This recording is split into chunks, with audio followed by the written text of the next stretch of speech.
Hi, I'm Chef Steve Putnam with Chartwells, and today we're going to be making a couple items that you can enjoy during the big game. The first one we're going to be making is a black bean and corn salsa. A lot of the items are from the Pike Red Zone Food Pantry. Let's get started.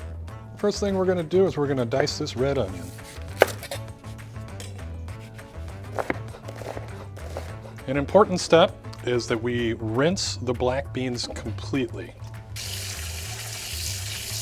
I've strained my corn and we have rinsed our black beans. Now we need to take all of our ingredients and put it into one mixing bowl.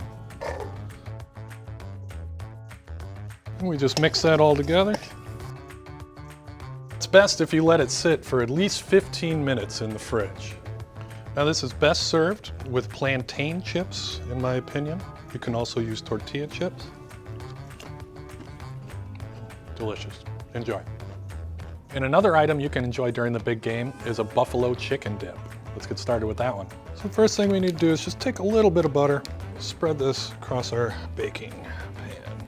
You can also use pan spray if you have that. So we're gonna add our shredded chicken to a mixing bowl and our cream cheese, nice and soft cream cheese.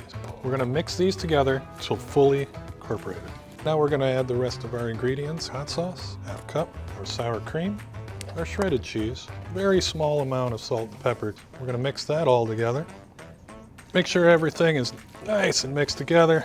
And then we're gonna spread it around in our buttered baking pan. Hi, my name is Kara and I'm the district's dietitian. I'm also a proud Pike grad. So food is a big part of many social gatherings. There are several aspects of these recipes that are packed with nutritional value. So the beans are a good source of non-animal based protein and fiber. Corn also adds fiber, and the tomatoes are a good source of vitamin C. The chicken and dairy are also a good source of protein, and B12 with the dairy also having calcium. Remember that everything is good in moderation and enjoy the game. Now we're gonna put it into an oven in the middle at 400 degrees for 20 minutes. It's been in there for 20 minutes. We're just gonna add our blue cheese crumbles to the top. We have a few different dipping options. We've got celery, carrot sticks, tortilla chips. So now here they are, side by side, two delicious snacks that you can enjoy during the game. Delicious.